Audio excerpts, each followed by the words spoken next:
అందరికీ షలోమ్. ఈరోజు యాకోబు నిచ్చెన గురించి మనం కొన్ని విషయాలు తెలుసుకుందాం.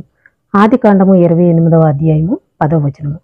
యాకోబు బెయేర్షెబా నుండి బయలుదేరి హారాను వైపు వెళుచు ఒక చోట చేరి ప్రొద్దు కృంకినందున అక్కడ ఆ రాత్రి నిలిచిపోయి ఆ చోటు రాళ్లలో ఒకటి తీసుకుని తనకు తలగడగా చేసుకుని అక్కడ పండుకొనెను. యాకోబు బెయేర్షెబా నుండి హారాను వెళుచు ఒక చోట చేరినప్పుడు ప్రొద్దుపోయింది కాబట్టి అక్కడ ఆయన ఆ రాత్రి నిలిచిపోయి ఆ చోట రాళ్లలో ఒకటి తీసుకుని తలగడగా చేసుకుని ఆయన పడుకోవడం అనేది జరిగింది. అప్పుడు అతడు ఒక కల కనెను. అందులో ఒక నిచ్చెన భూమి మీద నిలుపబడి ఉండెను. దాని కొన ఆకాశము నండెను. దాని మీద ఎలోహిం దూతలు ఎక్కుచూ దిగుచూ నుండిరి.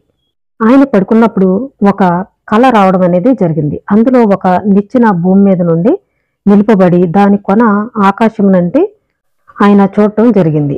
దాని మీద ఎలోహిం దూతలు ఎక్కుచూ దిగుచూ ఉన్నారు. మరియు ఎలోహిం దానికి పైగా నిలిచి, నేను తండ్రినైన ఎలోహింను, నీవు పండుకొని ఉన్న ఈ భూమిని నీకును నీ సంతానమునకు ఇచ్చేదను. నీ సంతానము భూమి మీద లెక్కకు ఇసుక రేణువుల వలె నగును.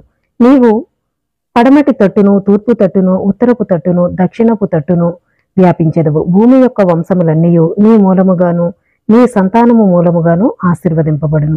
ఇదిగో నేను నీకు తోడైయుండి నీవు వెళ్ళు ప్రతి స్థలమందు నిన్ను కాపాడుచు ఈ దేశమునకు నిన్ను మరలా రప్పించెదను.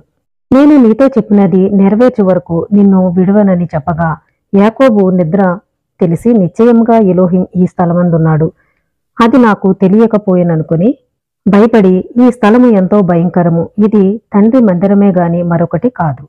యాకోబు కలలో ఎలోహిం ఈ విధంగా చెప్పడం అనేది జరిగింది. అప్పుడు ఆయన భయపడి, ఈ స్థలము ఎంతో భయంకరమైంది, ఇది తండ్రి మందిరమే గాని మరొకటి కాదు. మరి ఇది ఏ స్థలం అనే దాని గురించి ఇప్పుడు మనం ఇంకా తెలుసుకుందాము. పరలోకపు గవిని ఇదే అనుకునేను. తెల్లవారినప్పుడు యాకోబు లేచి తాను